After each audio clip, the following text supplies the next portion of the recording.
Welcome back guys. So ngayon gagawa naman tayo ng black coffee using V60 Chemex. Bagong lahat, kailangan natin siyang linisan gamit ang mainit na tubig. Isa lang. Ha? May kapelhan. So ilalagay na natin yung kape.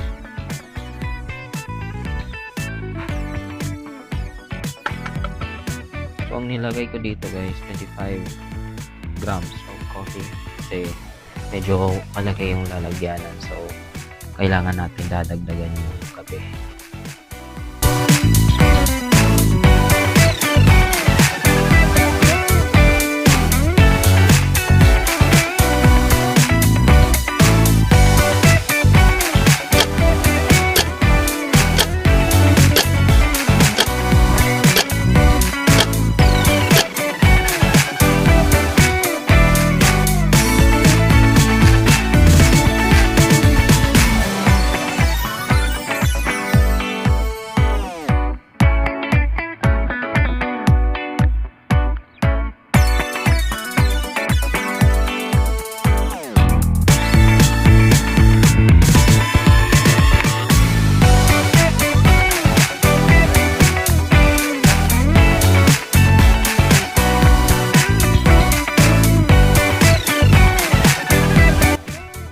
Safety, kapelhan.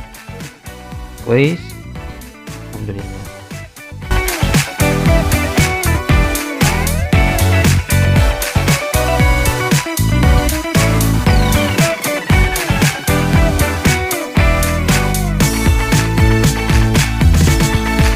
Our black coffee is ready.